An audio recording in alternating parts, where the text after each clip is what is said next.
Hello, my darlings, and welcome to the Pink Room Picture Show. Tonight, we are not merely opening the doors to another old dark house. We're opening into the night that changed horror forever. In 1968, a small group of independent filmmakers in Pennsylvania gave us a cemetery, a lonely farmhouse, a handful of frightened strangers, and a nightmare that has never truly ended. George A. Romero's Night of the Living Dead did not need grand sets or famous stars. It needed shadows, panic, and one terrible idea. What if the dead refused to remain dead? You may notice that the movie never calls them zombies. They're ghouls, the newly dead, moving slowly but relentlessly towards the living. Yet nearly every modern zombie story owes something to ghouls written here tonight. And beneath the flesh eaters, there is another danger waiting inside the farmhouse. Frightened people who cannot agree on whom to trust, where to hide, or who lives to be in charge. Sometimes the monster at the window is simpler than the fear already in the room. A gentle warning before we begin. This film contains violence, disturbing images, and some rather enthusiastic dynamics. Viewer discretion is advised, so lock the doors, draw the curtains. I stayed very close to me. They are coming to get you, my darlings. And this is Night of the Living Dead.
They ought to make the day the time changes, the first day of summer.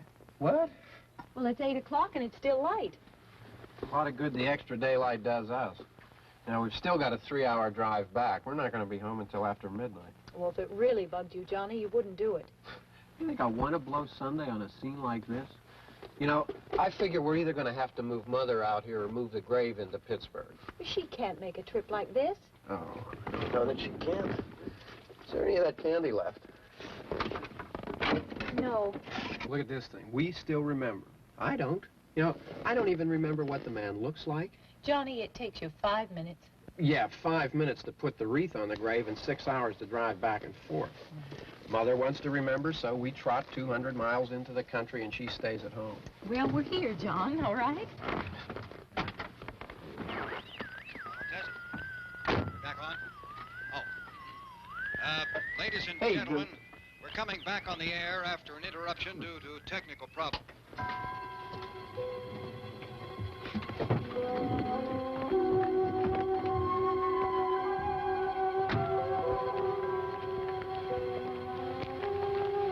There's nothing wrong with the radio. Must have been the station. Which row is it in?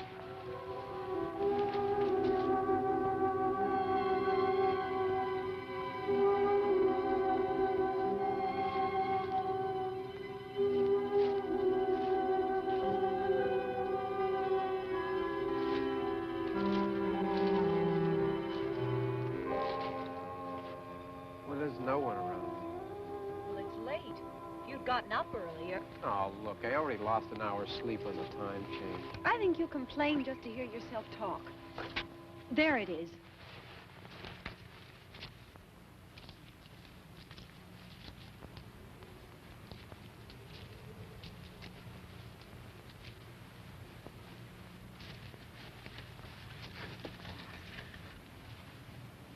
I wonder what happened to the one from last year. Each year we spend good money on these things. We come out here and the one from last year's gone. Well, the flowers die, and the caretaker or somebody takes them away. Yeah, a little spit and polish, you can clean this up. Sell it next year. Wonder how many times we bought the same one.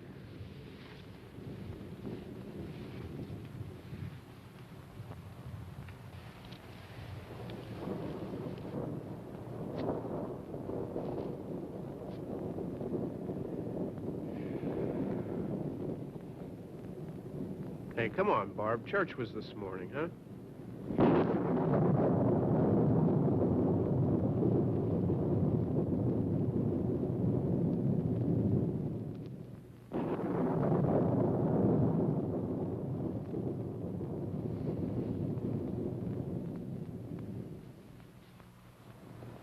Hey, I mean, praying's for church, huh? Come on. I haven't seen you in church lately. Well, there's not much sense in my going to church. Do you remember one time when we were small, we were out here? It was from right over there. I jumped out at you from behind the tree, and Grandpa got all excited, and he shook his fist at me, and he said, "Boys, you'll be damned to hell." Remember that? Right over there. Well, you used to really be scared here. Johnny, You're still afraid. stop it now. I mean it. They're coming to get you, Barbara. Stop it. You're ignorant. They're coming for you, Barbara. Stop it. You're acting like a child. They're coming for you. Look, there comes one of them now. He'll hear you. Here he comes now. I'm getting out of here. Johnny.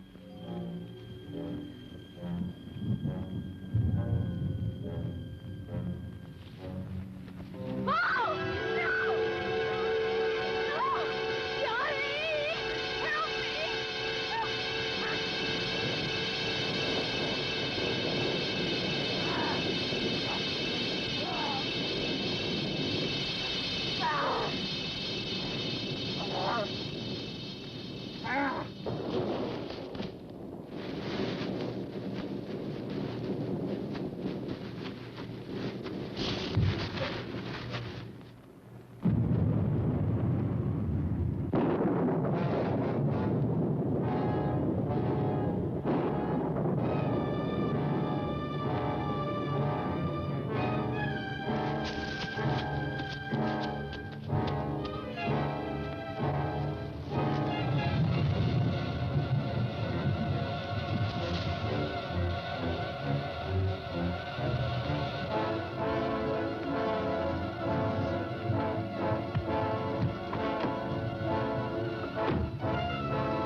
Don't worry about him. I can handle him.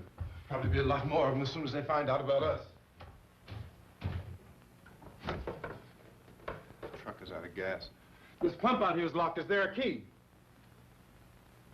We can try to get out here if we can get some gas. Is there a key?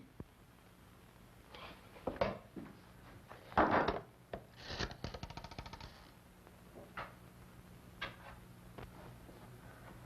suppose you've tried this.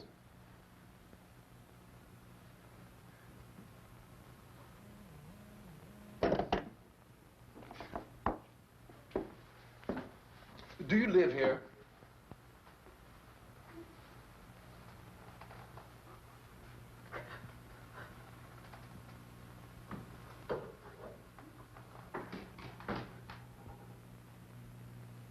Jesus.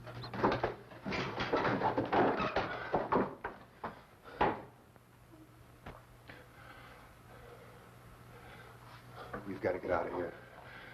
We have to get to where there's some other people. Maybe we better take some food. I'll see if I can find some food.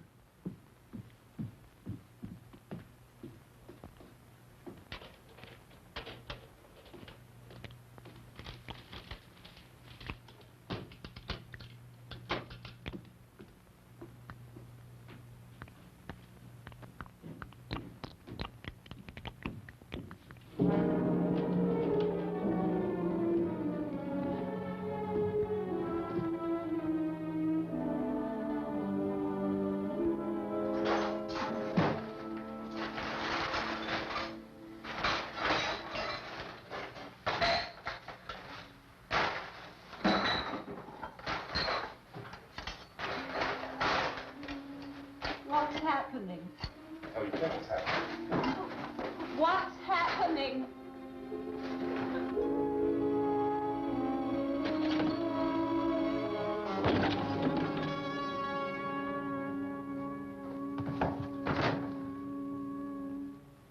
Two of them.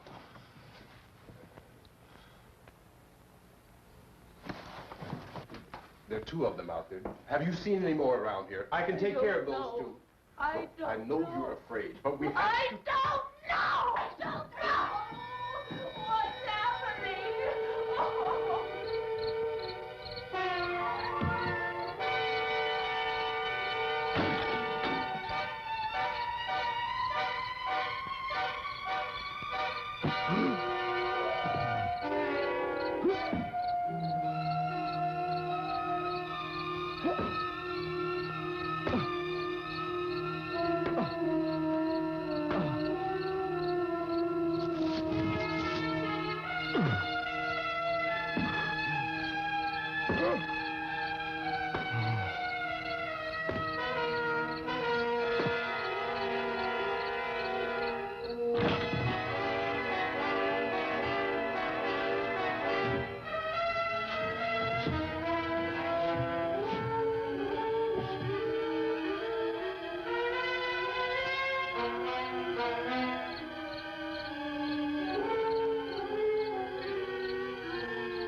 They know we're in here now.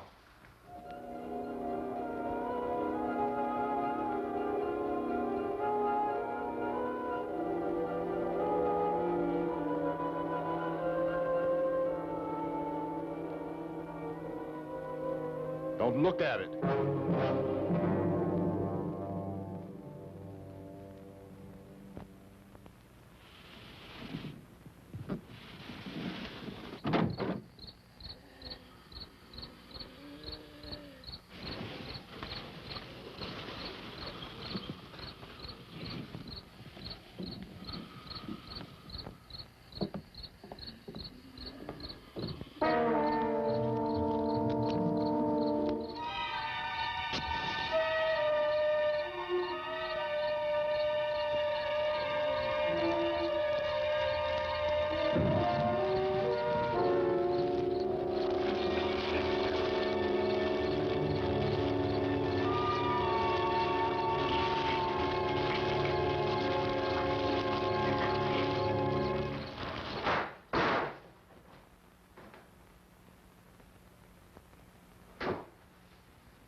Get some more lights on in this house.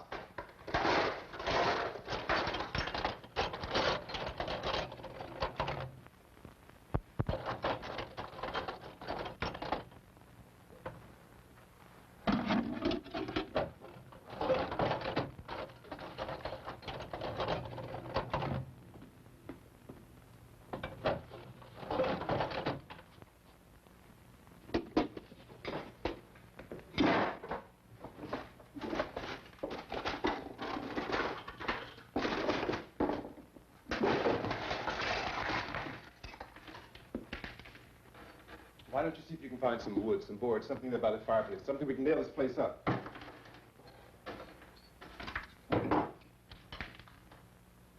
Oh, God damn. Look, I know you're afraid.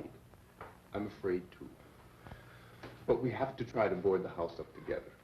Now, I'm going to board up the windows and the doors. Do you understand? We'll be all right here. We'll be all right here until someone comes to rescue us. But we'll have to work together. You'll have to help me. Now, I want you to go in and get some wood so I can board the place up. Do you understand? Okay? Okay?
Let's pick out some nails. Pick out the biggest ones you can find.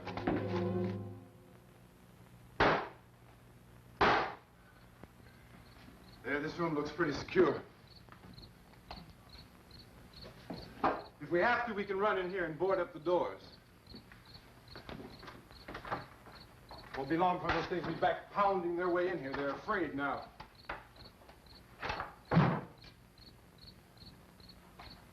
They're afraid of fire. I found that out.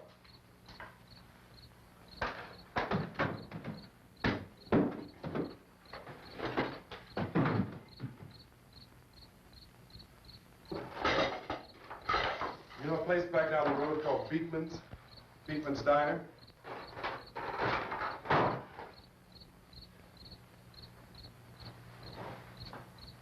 Anyhow, that's where I found that truck I have out there. There's a radio in the truck. I had jumped in to listen to it when a big gasoline truck came screaming right across the road. But there must have been 10, 15 of those things chasing after it, grabbing and holding on.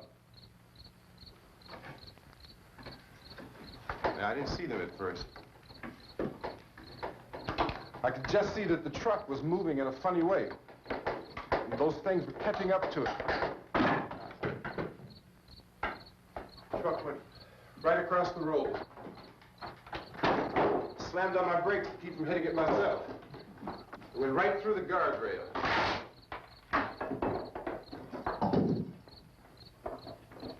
I guess the driver must have cut off the road into that gas station by Beekman's Diner. It went right through the billboard, ripped over a gas pump, and never stopped moving. By now, it was like a moving bonfire. Didn't know if the truck was going to explode or what. Still hear the man screaming.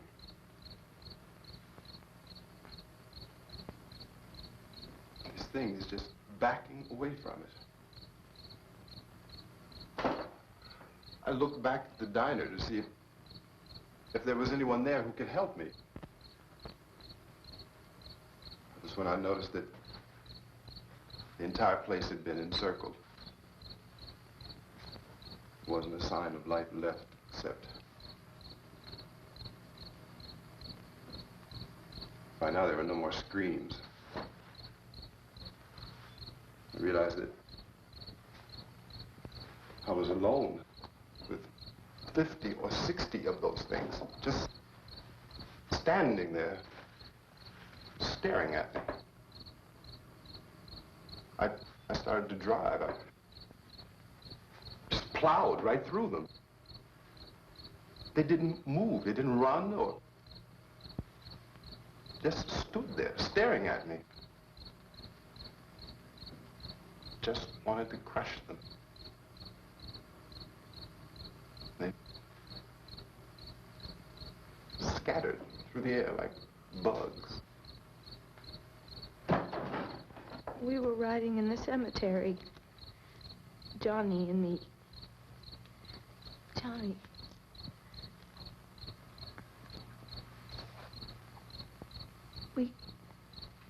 We came to put a wreath on my father's grave. Johnny, and he said, "Can I have some candy, Barbara?" We didn't have any. And, oh, it's hot in here. Hot.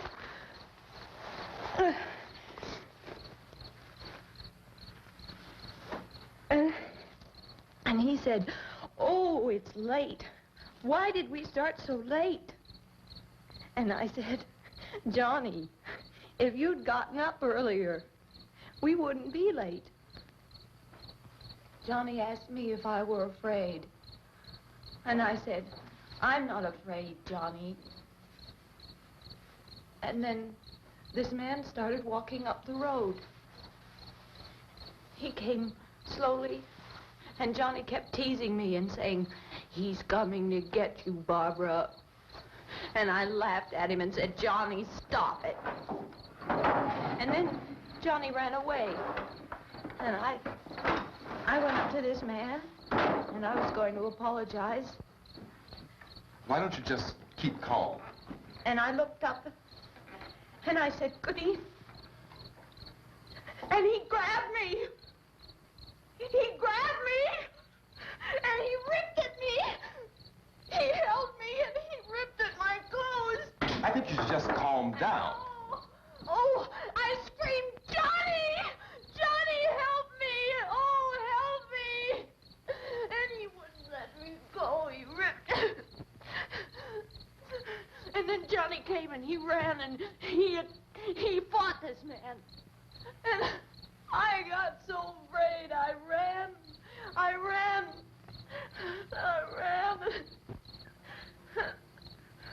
And Johnny didn't come. We have to wait for Johnny.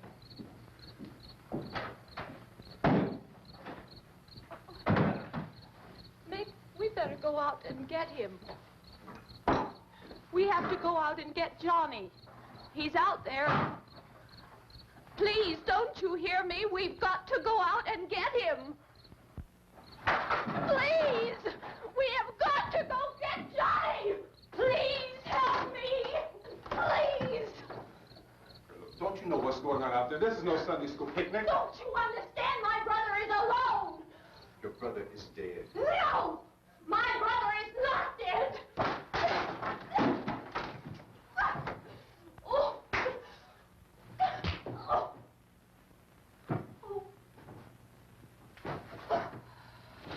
Oh.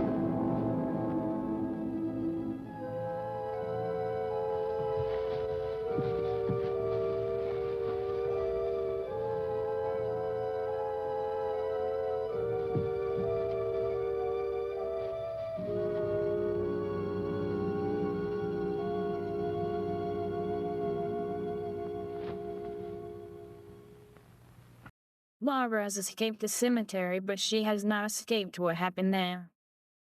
She's not simply frightened. She's in shock. Caught between the brothers she remembers and the truth Ben has already accepted. And look at how quickly Romero builds this world. We began with one strange man walking through a cemetery. Now there are figures gathering outside. A mutilated body upstairs, and a radio strewing to explain something that has no sensible explanation. Ben is already doing what survivors do, finding lights, building barriers and making decisions. But a boarded window can keep out a goal. It cannot force another person to accept the impossible. The house is nearly sealed. The outside world is finally beginning to speak. Let us hear what it thinks is happening.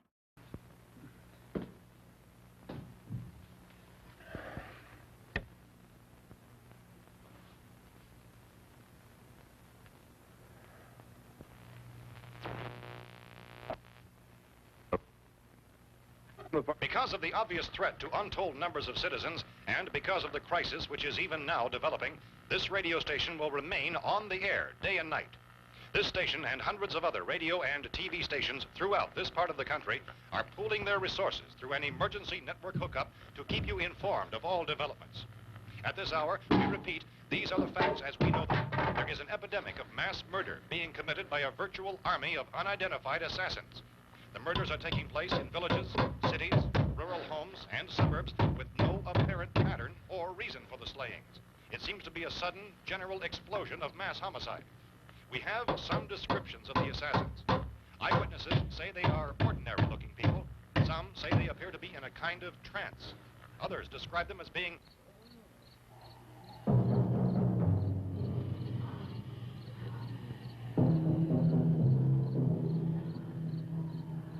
So, at this point, there is no really authentic way for us to say who or what to look for and guard yourself against. Misshapen monsters. Reaction of law enforcement officials is one of complete bewilderment at this hour. So far, we have been unable to determine that any kind of organized investigation is yet underway. Police, sheriff deputies, and emergency ambulances are literally deluged with calls for help.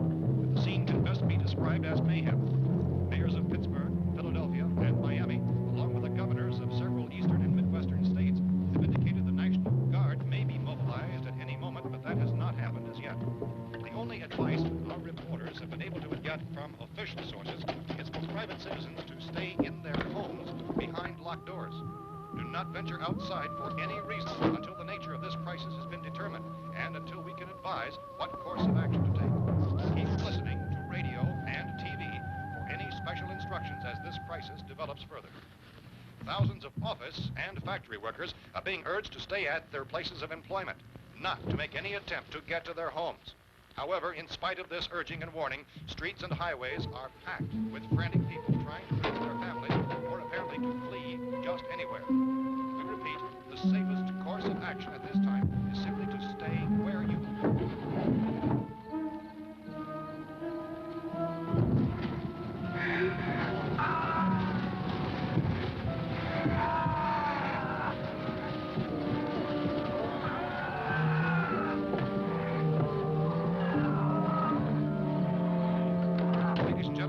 received word that the president has called a meeting of his cabinet to deal with the sudden epidemic of murder which has seized the eastern third of this nation. The meeting is scheduled to convene within the hour. Members of the presidential cabinet will be joined by officials of the FBI and joint chiefs behind closed doors. The White House spokesman, in announcing this conference, says there will be an official announcement as soon as possible following that meeting. This is the latest dispatch just received in our newsroom. Latest word also from National Press Services in Washington, D.C. now tells us that the emergency presidential conference, which we've just mentioned, will include high-ranking scientists from the National Aeronautics and Space Administration. That's the extent of this latest bulletin. Repeating, members of his cabinet, the FBI, the Joint Chiefs of Staff, and scientists from NASA within the hour. All radio and TV stations throughout this part of the country, including the one to which you were listening, have joined their facilities in an emergency network to bring you this news as it develops. We urge you to stay tuned to radio and TV and to stay indoors at all costs. Late reports reaching this newsroom tell of frightened people seeking refuge in churches, schools, and government buildings, demanding shelter and protection from the wholesale murder which apparently is engulfing much of the nation. Law enforcement officials are at a loss to explain or, even at this hour, even to theorize about the reasons for this wave of murder. So far, the advice we're able to give the public is some Chief T.K. Dunmore of Camden, North Carolina, is quoted as saying, quote, "Tell the people, for God's sake, to get off the streets. Tell them to go home and lock their doors and windows up tight. We don't know what kind of murder-happy characters we have here." End quote. This Chief Dunmore of Camden, North Carolina. So far, the only descriptions, the only clues anyone has of the killers come from frightened witnesses of some of the slayings. These eyewitness accounts very often describe the murderers as ordinary-looking people, misshapen monsters, people who look like they're in a trance, and things that look like people but act like animals. Some eyewitnesses tell of seeing victims who look as though they had been torn apart. This whole ghastly story began developing 2 days ago with the report of the slaying of a family of 7 in their rural home near Gulfport, Virginia. Since then, reports of such senseless killings began snowballing in a reign of terror which has hopscotched in an erratic, disconnected manner throughout much of the eastern and midwestern United States. Efforts to keep track of the murder reports by the placing of markers on a map seem to indicate a general spreading of the extreme southeastern United States to the north and west. Our newsmen have been on the telephone talking with officials in other cities and have determined that none of this kind of mass murder has yet been reported west of the Mississippi River, except in the extreme southeastern portion of Texas. Similar killings have been reported around the Houston and Galveston, but nothing like I found a gun and some bullets out there. It was only late yesterday Oh, and when it these. first became clear we were facing some kind of national emergency. When first reports began filtering in, newsmen and law enforcement agencies were of the opinion This that place is things boarded were up pretty solid now. in nature.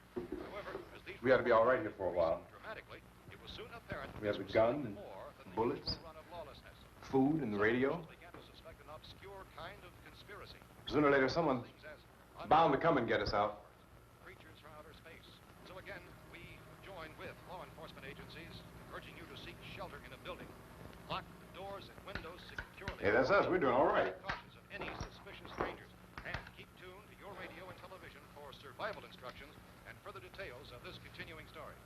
Look, I don't know if you're hearing me, Goes on in the absence of any law. but I'm going upstairs now. It's almost as though some critical balance of If anything should try to break in here, I can hear it from up there. I'll be down to take care of it. savage killers. We repeat, this radio station. Everything is all right for now. I'll be back to reinforce the windows and doors later. But you'll be all right for now, okay? Okay. Dateline on this report is Cumberland, Maryland. Civil defense officials in Cumberland have told newsmen that murder victims show evidence of having been partially devoured by their murderers.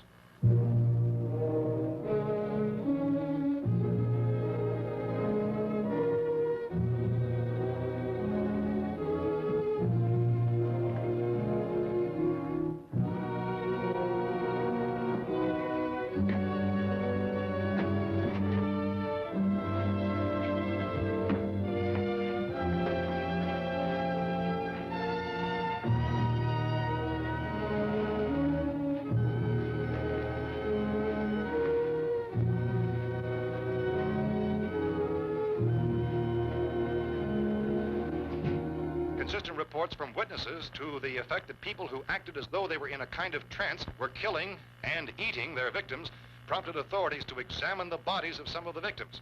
Medical authorities in Cumberland have concluded that in all cases, the killers are eating the flesh of the people they murdered. Repeating this latest bulletin just received moments ago from Cumberland, Maryland, civil defense authorities have told newsmen that murder victims show evidence of having been partially devoured by their murderers. Medical examination of victims' bodies shows conclusively that the killers are eating the flesh of the people they kill.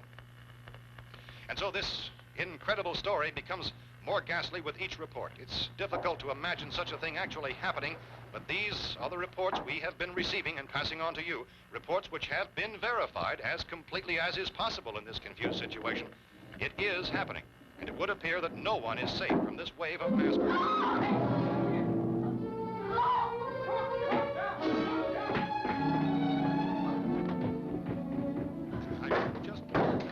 Don't shoot.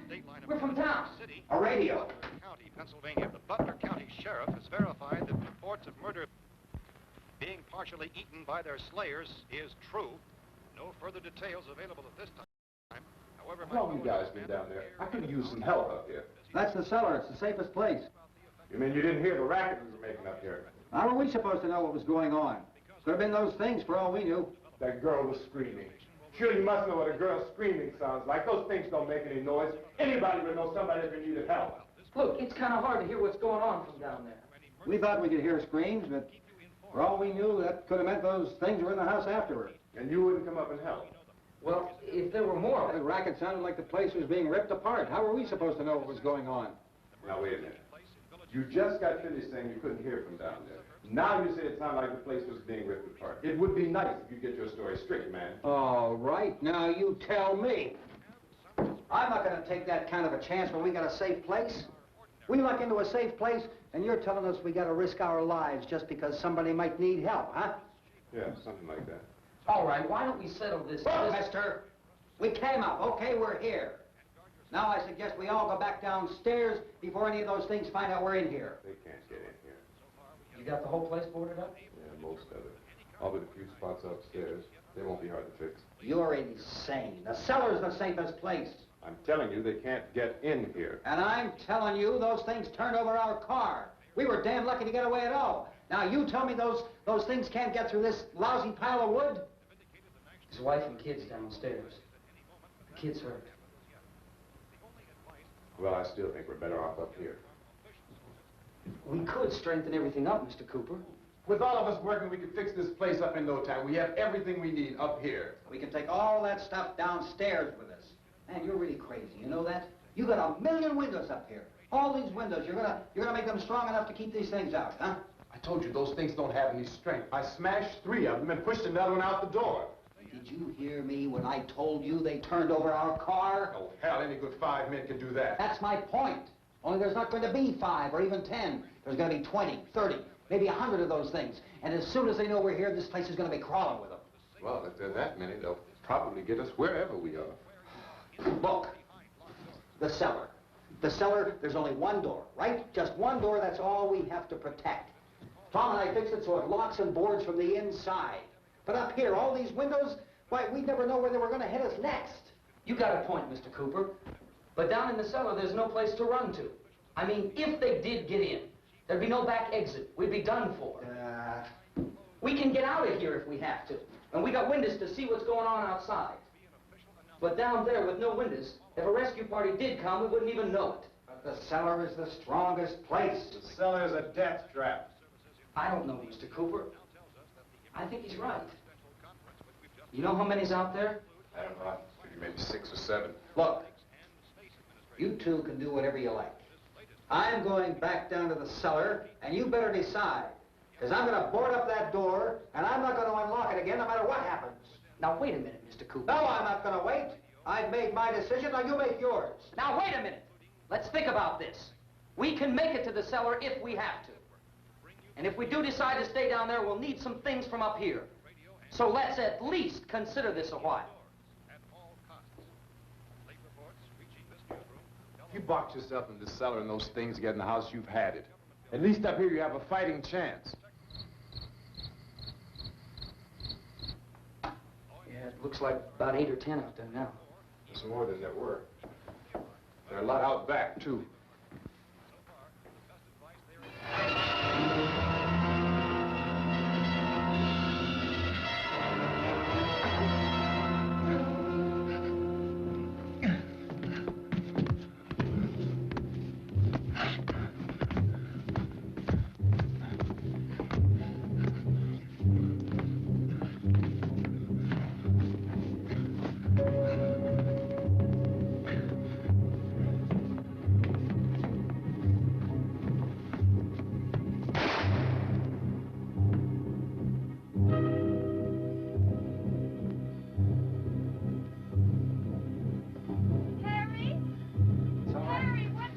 It's all right.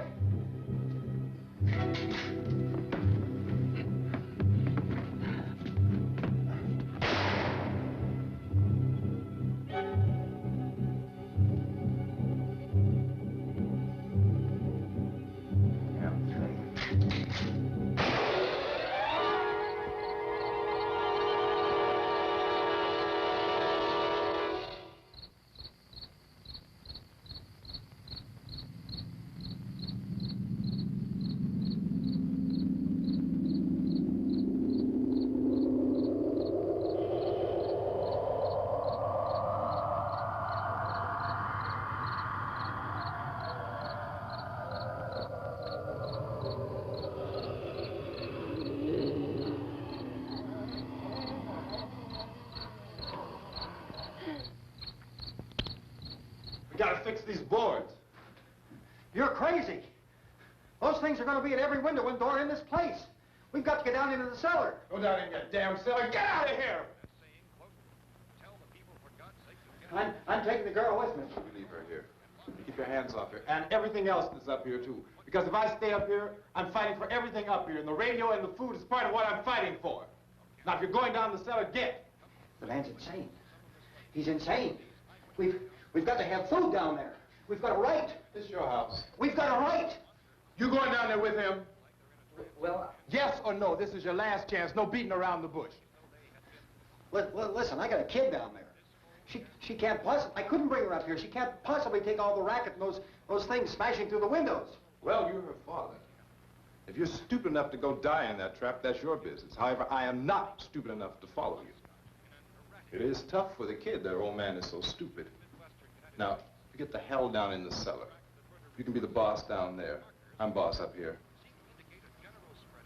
You bastards. You know, I won't open this door again. I mean it. Mr. Cooper, with your help, we could... With my help. Let him go, man. His mind is made up. Just let him go. Wait a minute. Judy, come on up here, honey.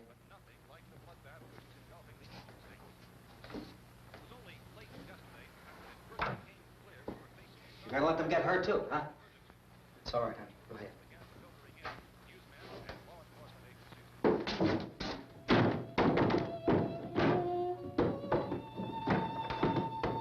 If we stick together, man, we can fix it up real good. There's lots of places we can run to up here. Mr. Cooper, we'd all be a lot better off if all three of us were working together. Hey. Hey, kid.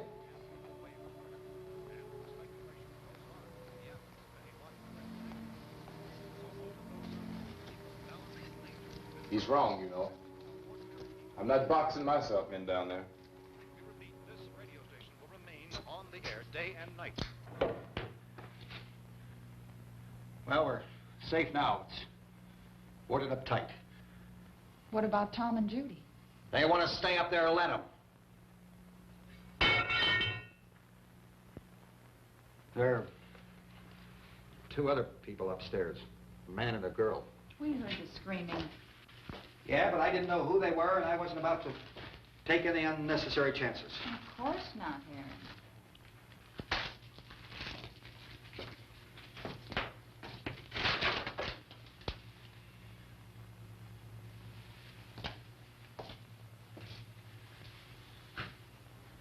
Is she all right? I don't know what it is. She feels warm. Maybe it's shock. Where'd you get the bandage? Some laundry in a basket. I tore a sheet.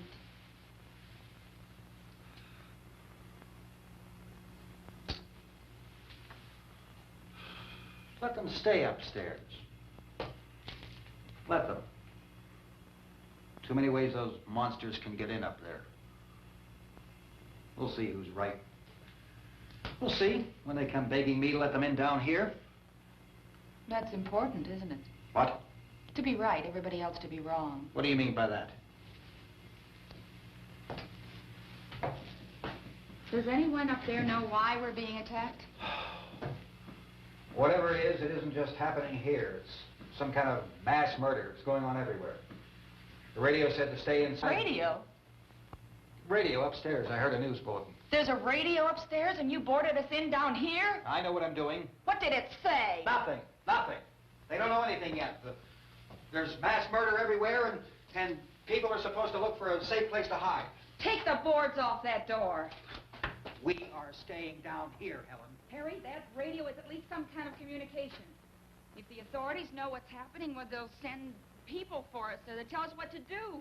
How are we going to know what's going on if we lock ourselves in this dungeon?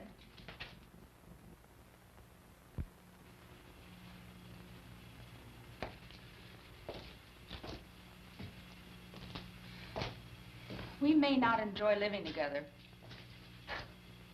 but dying together isn't going to solve anything. Those people aren't our enemies. Mr. Cooper! Mr. Cooper, Ben found a television set upstairs. Let's go up.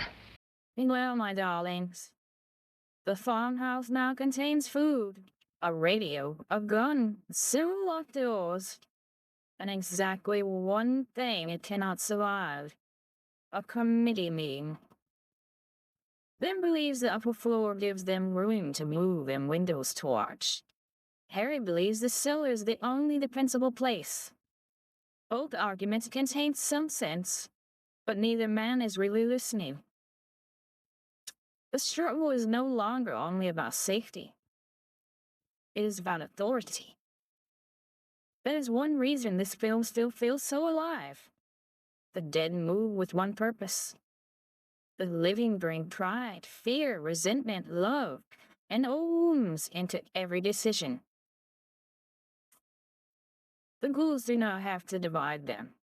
They are doing a splendid job of that themselves. Now they have found a television. Perhaps the world outside can settle the argument. Although I would not place a large wager on it. Tom? Yeah.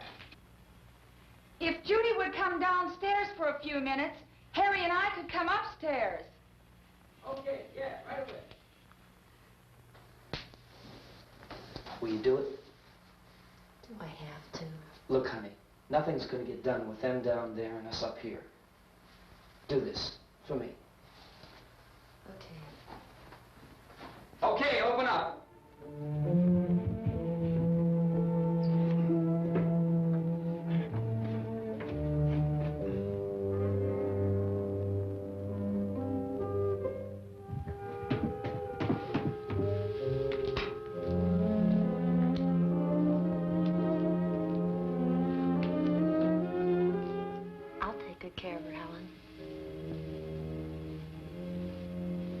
She's all I have. Why don't you go upstairs now?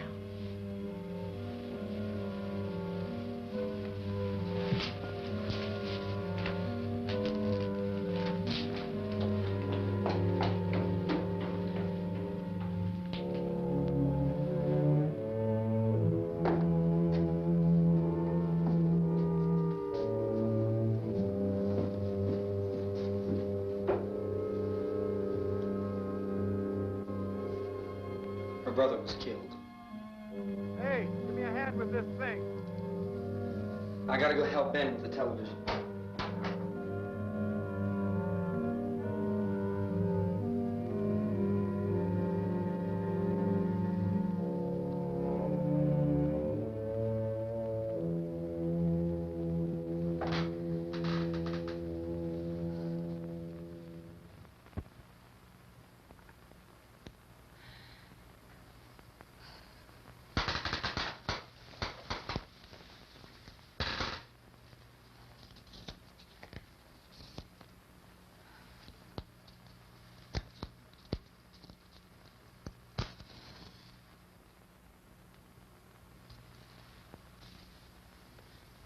Don't be afraid of me. I'm Helen Cooper, Harry's wife.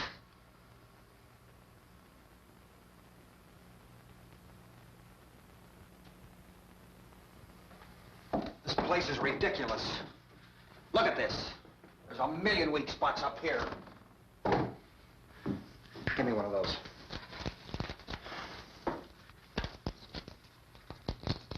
Her brother was killed.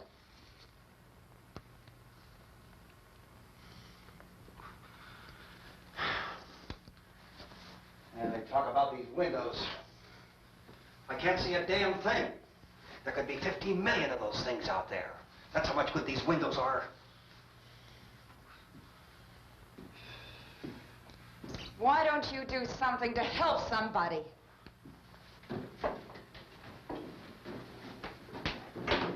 Here, I have it. Drag a couple of those chairs together. There's a socket over here.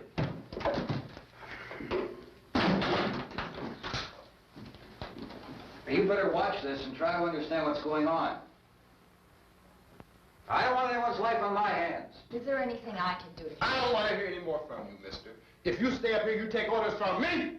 And that includes leaving the girl alone. It's on, it's on. There's no sound. Play with the rabbit ears. Reports, incredible as they seem, are not the results of mass hysteria. Mass hysteria. What do they think? We're imagining all this? Shut up! In all parts of the country. The wave of murder which is sweeping the eastern third of the nation is being committed by creatures who feast upon the flesh of their victims. First eyewitness accounts of this grisly development came from people who were understandably frightened and almost incoherent. Officials and newsmen at first discounted those eyewitness descriptions as being beyond belief. However, the reports persisted. Medical examinations of some of the victims bore out the fact that they had been partially devoured. I think we have some late word just arriving, and I'll interrupt to bring this to you. This is the latest disclosure in a report from National Civil Defense Headquarters in Washington. It has been established that persons who have recently died have been returning to life and committing acts of murder. A widespread investigation of reports from funeral homes, morgues, and hospitals has concluded that the unburied dead are coming back to life and seeking human victims. It's hard for us here to believe what we're reporting to you, but it does seem to be a fact. When this emergency first began, radio and television was advising people to stay inside, behind locked doors for safety. Well, that situation has now changed, and we're able to report a definite course of action for you. Civil defense machinery has been organized to provide rescue stations with food, shelter, medical treatment, and protection by armed National Guardsmen. Stay tuned to the broadcasting stations in your local area for this list of rescue stations. This list will be repeated throughout our news coverage. Look for the name of the rescue station nearest you and make your way to that location as soon as possible. So we have that truck. If we can get some gas, we can get out of here. There's a pump out by the shed. I know, that's why I pulled in here, but it's locked. Emergency meeting called this afternoon by the President. Since convening this conference of the Presidential Cabinet, the FBI, the Joint Chiefs of Staff, the CIA, has not produced any public information. Why are space experts being consulted about an Earth-bound emergency? So far, all the betting on the answer to that question centers on the recent Explorer satellite shot to Venus.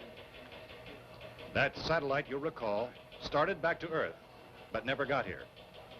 That's the space vehicle which orbited Venus and then was purposely destroyed by NASA when scientists discovered it was carrying a mysterious high-level radiation with it. Could that radiation be somehow responsible for the wholesale murders we're now suffering? Newsman Don Quinn in Washington has posed those questions. It's obvious our best move is to try to get out of here. How are you going to get over to that pump? Look! You're coming from a meeting regarding the explosion of the Venus probe, is that right? Yes, that was the subject of the meeting. You feel there is a connection between this and the phenomenon? There's a definite connection. A definite connection. In other words, you feel that the radiation on the Venus probe is enough to cause these mutations? There was a very high degree of radiation. Well, just a minute. I'm not sure that that's certain at all. I don't think that has been logical explanation proved. that we have at this time. In other words, it is the military's viewpoint that the radiation is not the cause of the mutation. I can't speak for the entire military at this time, gentlemen. This seems to I be... must disagree with these gentlemen presently until this is irrefutably proved. everything is being done that can be done. We'll have to hurry for our next meeting.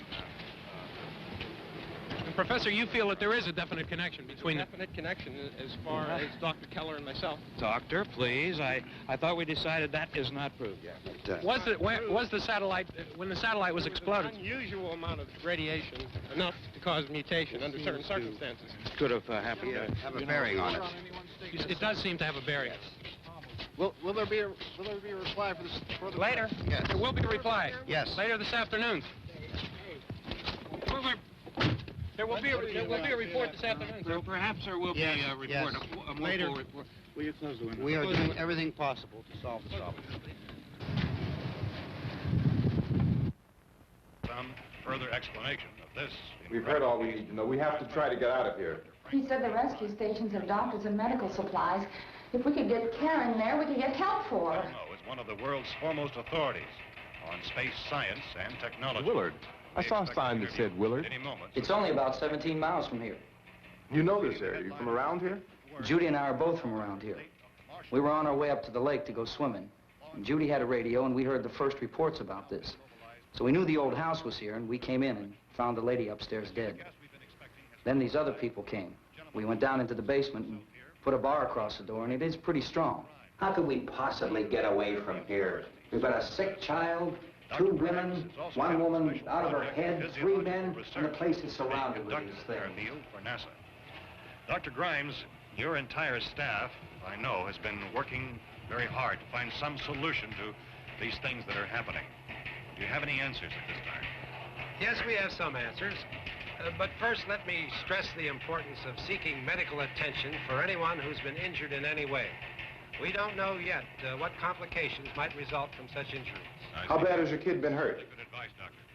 Now, how about the basic problem? Well, Look, you go down there and tell, Judy? Yeah, you tell Judy to come up here and you stay with the kid, all right? Action taken with regard to the Venus probe. In the cold room at the university, we had a cadaver from which all 4 limbs had been amputated. Sometime early this morning, it opened its eyes and began to move its trunk. It was dead, but it opened its eyes and tried to move. They want you upstairs. Did she ask for me? She had to do anything. I don't understand. Baby. It's Mommy. I heard. I'll come back down as soon as I find out what they want. Thank you, Judy. The body should be disposed of at once, preferably by cremation. Well, how long after death, then, does the body become reactivated? It's only a matter of minutes. Minutes?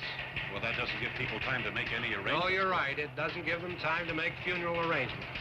The bodies must be carried to the street and burned. They must be burned immediately. Soak them with gasoline and burn them. The bereaved will have to forego the dubious comforts that a funeral service will give. They're just dead flesh and dangerous. I see. I need you to find some bedspreads or sheets to tear up into small strips, okay? Is there a fruit cellar here? Yes. We need some bottles or jars. Make Molotov cocktails and hold them off while we try to escape. Hey, there's a big can of kerosene down there. I'll see what I can find. I'll look for the bottles. There's a big key ring down there. There may be a key to the gas pump on it. I'll check. We can toss the cocktails from a window upstairs. Meantime, a couple of us can go out and try to get the gas and come back for the rest of the people. But that'll leave a door open someplace. Yeah, that's right. It better be this door. It's closer to the truck. Before we go out, we'll put some supplies behind the cellar door. While we're gone, the rest of you can hold up in there. I found some fruit jars in the cellar. And there's a key on here that's labeled for the gas pump out back. I'm not really that used to the truck. I found it abandoned. I can handle the truck, no sweat. You're it, then. You and I'll go.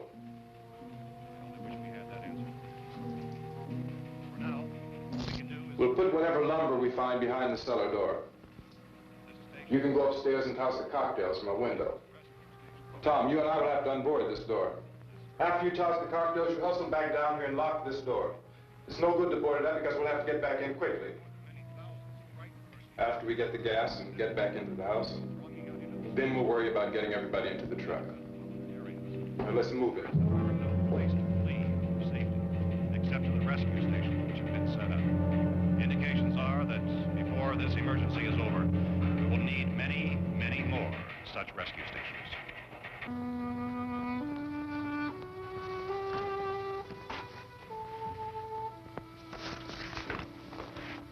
You always have a smile for me.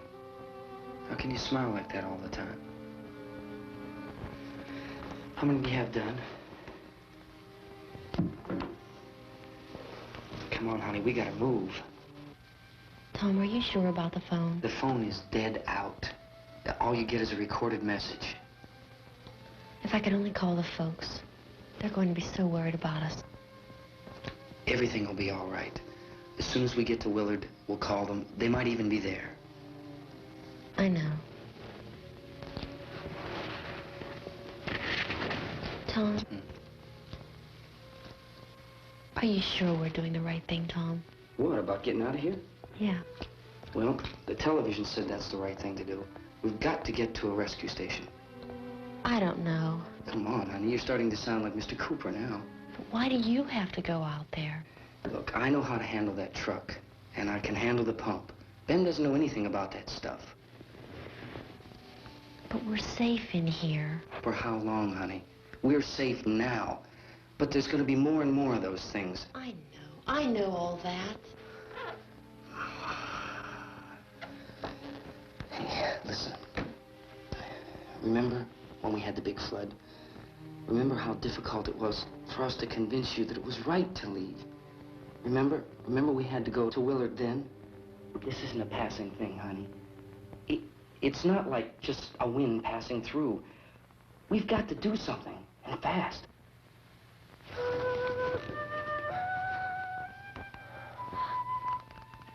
I just don't want you to go out there, that's all. Hey, Smiley. Where's that big smile for me? Boy, you're showing no use at all, are you? We've got work to do, honey. And you...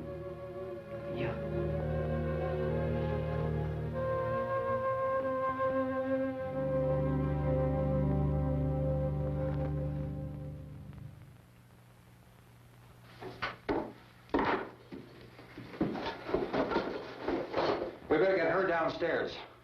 We have to go downstairs now, Barbara. She's right. You have to go downstairs now, just for a little while, until we get back. Then we can all leave. Oh, I'd like to leave. Yes.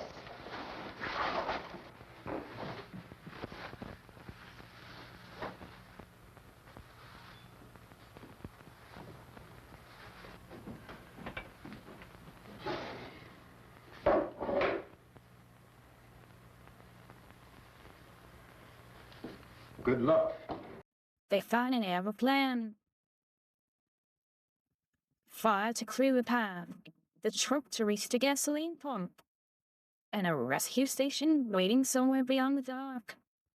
On paper, it is almost reassuring, but every piece of it depends upon finding people moving in exactly the right moment. One hesitation, one locked door, one person refusing to let go, and the whole thing collapses. Tom wants to act, Judy cannot bear to let him go alone. Ben knows remaining in the house is not a plan forever. Even Harry, for all his bluster, understands that his daughter needs help they cannot give her here. The death is slow. Panic is much faster. Let us see which one reaches them first. Yeah.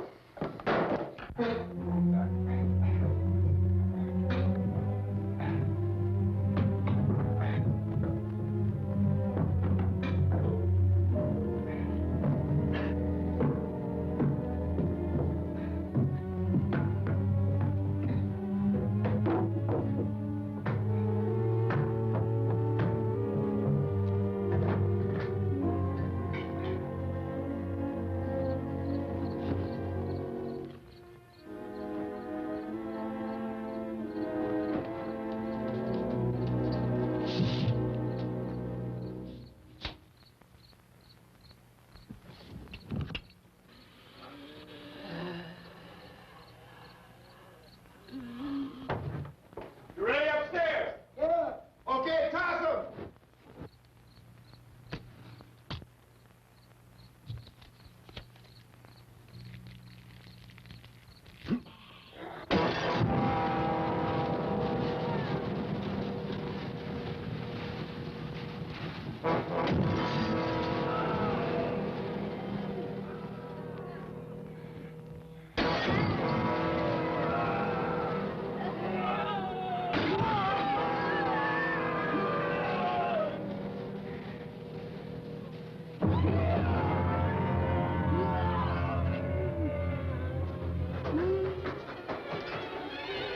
Go ahead, go on.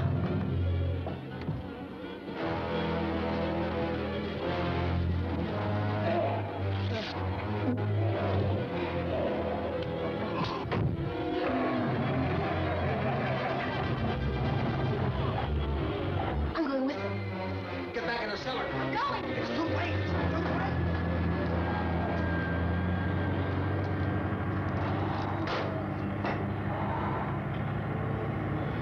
Unless you're coming, come on. Get in.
Key won't work.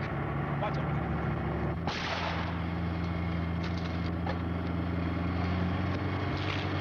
Watch the torch.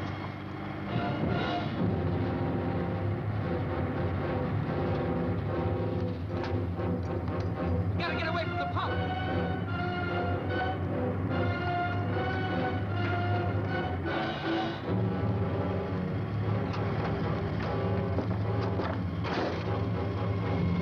Hang on.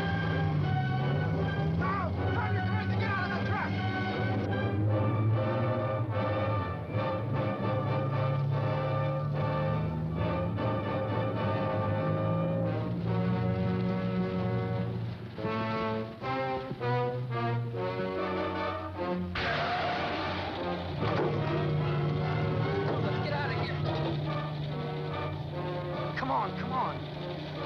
My jacket's caught.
Drag you out there and feed you those things.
Isn't it 3 o'clock yet?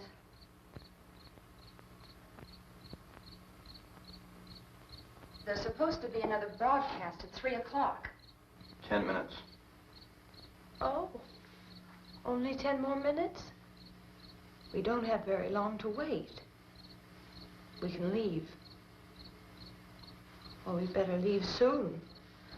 It's 10 minutes to 3.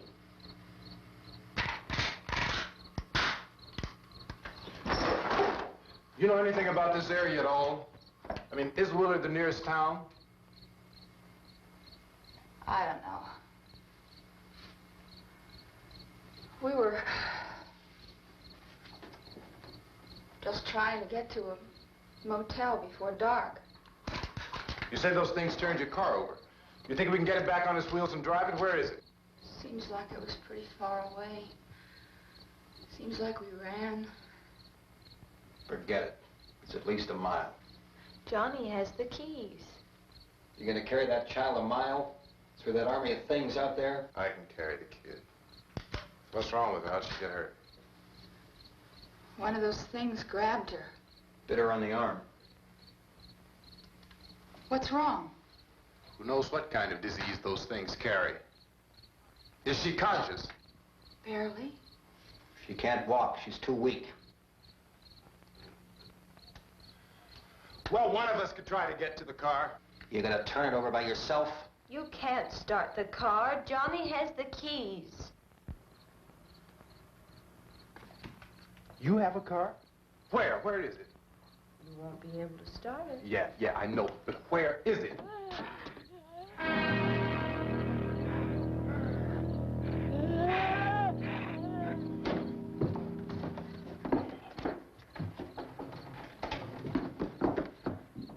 Good Lord.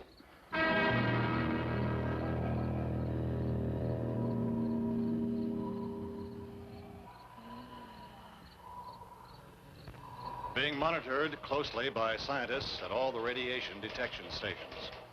At this hour, they report the level of the mysterious radiation continues to increase steadily.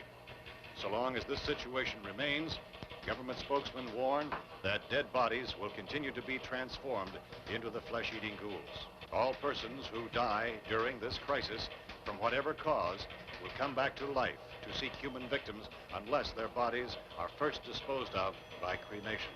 Our news cameras have just returned from covering such a search and destroy operation against the ghouls, this one conducted by Sheriff Conan McClellan in Butler County, Pennsylvania. So now let's go to that film report. All law enforcement agencies and the military have been organized to search out and destroy the marauding ghouls. The Survival Command Center at the Pentagon has disclosed that a ghoul can be killed by a shot in the head or a heavy blow to the skull. Officials are quoted as explaining that since the brain of a ghoul has been activated by the radiation, the plan is kill the brain and you kill the ghoul. What do you think from the supply wagon, Gus? No, we're all right. Hey, Cass, put that thing all the way in the fire. We don't want it getting up again. All right, I got you. Chief McClellan, how's everything going? Oh, things aren't going too bad. Men are taking it pretty good. You want to get on the other side of the road over there? Chief, do you think we'll be able to defeat these things? Well, we killed 19 of them today right in this area. Those last 3 we caught trying to claw their way into an abandoned shed. They must have thought somebody was in there. There wasn't, though. We heard them making all kind of noise. We came over and beat them off, blasted them down. Chief, as soon as you're finished, can I see you here? Yeah, okay. Chief, if I were surrounded by 6 or 8 of these things, would I stand a chance with them? Well, there's no problem. If you had a gun, shoot them in the head. That's a sure way to kill them. If you don't, get yourself a club or a torch. Beat them or burn them. They go up pretty easy. Well, Chief McClellan, how long do you think it will take you until you get the situation under control? Well, that's pretty hard to say. We don't know how many of them there are. We know when we find them, we can kill them. Are they slow-moving, Chief?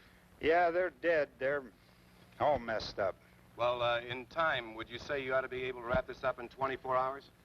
Well, we don't really know. We know we'll be into it most of the night, probably into the early morning. We're working our way toward Willard, and we'll team up with the National Guard over there, and then we'll be able to give a more definite view. Thank you very much, Chief McClellan. This is Bill Cardill, WIC TV 11 News. That rescue attempt did not merely fail. It fed the nightmare.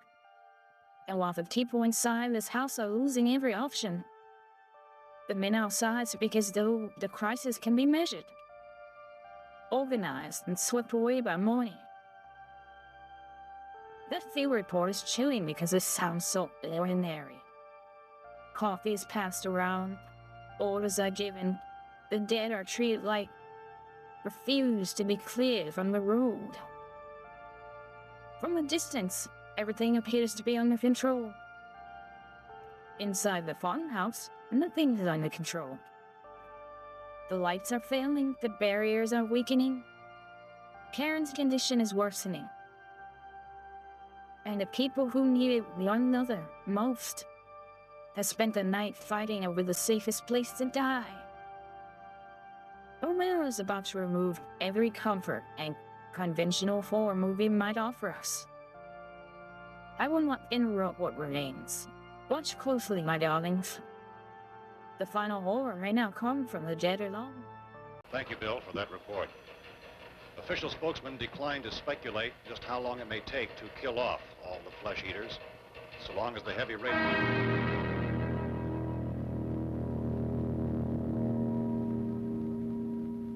Is the fuse box in the cellar? I don't know. It isn't the fuse. The power lines are down. Helen, I have to get that gun. Haven't you had enough? But 2 people are dead already on account of that guy. Take a look out that window, Kid.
Vince, Al, you want to get about 4 or 5 men and a couple dogs? There's a house over here behind those trees. We want to go check it out. Right. You go here, Bill. Yeah, Chief, we're going to stay with it till we meet up with the National Guard. Where'd you get the coffee? One of the volunteers. You're doing all the work. You take it. Thank you. We should be wrapped up here about 3 or 4 more hours. We'll probably get into Willard then. I guess you can go over there and meet the National Guard. Nick, you and the rest of these men want to come with me? Well, Bill, let's check in the office, see what's happening. All right, Steve. Tell them we're going to stay with it, and everything appears to be under control.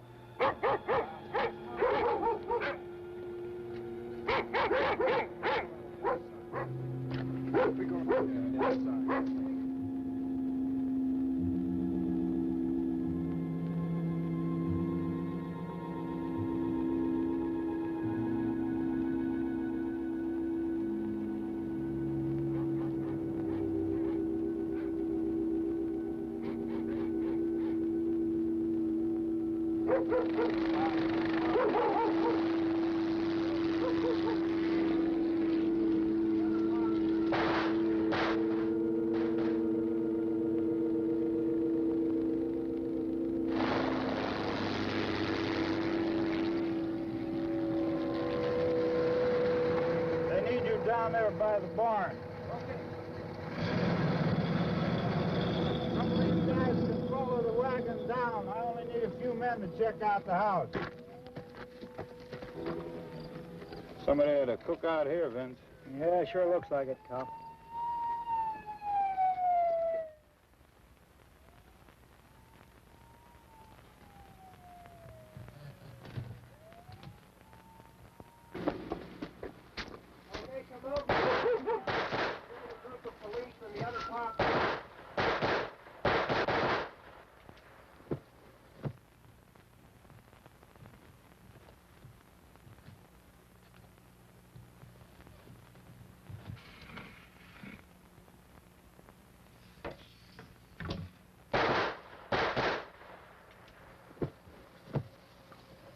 Jesus, Edwin, get up here.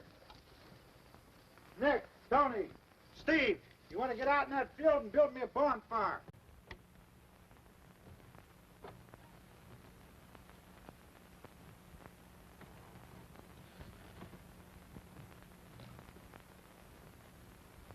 You, drag that out of here and throw it on the fire. Nothing down here? All right, go ahead down and give him a hand. Let's go check out the house. There's something there. I heard a noise.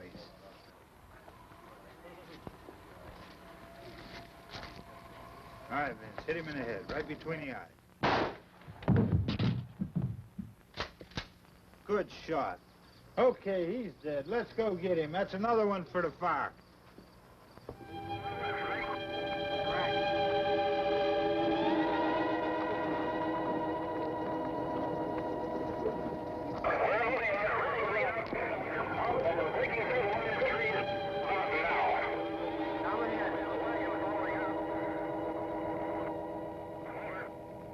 Send the wagon through, come directly on over.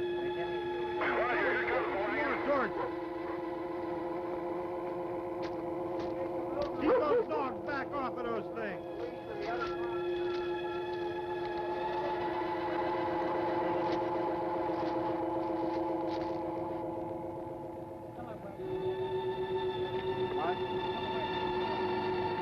Go more quickly.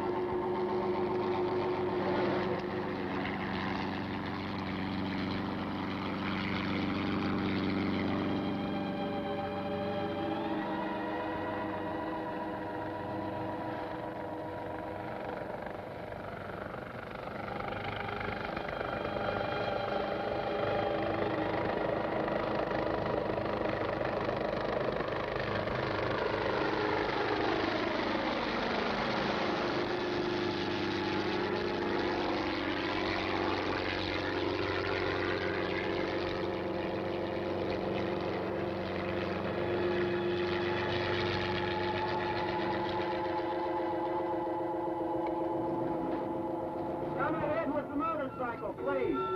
Let's go back there. That's the way. Hey, Randy, light these torches over here. People in the back. Way in the back.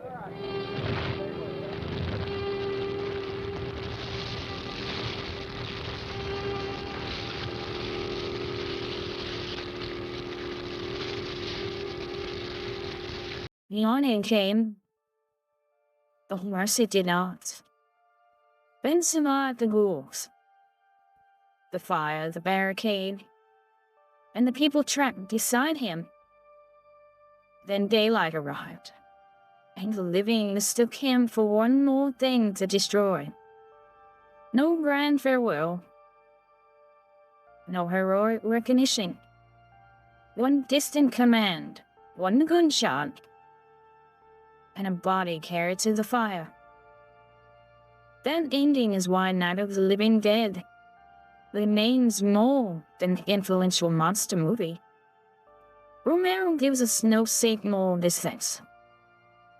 Fear becomes procedure. Violence becomes routine. By the time the photographs begin clicking past us, the nightmare looks less like fantasy and more like evidence. Dwayne Jones gives Ben intelligence, restraint, anger, and dignity without ever turning him into a perfect hero. He is simply the most capable person in the room. And the film still refuses to reward him for it.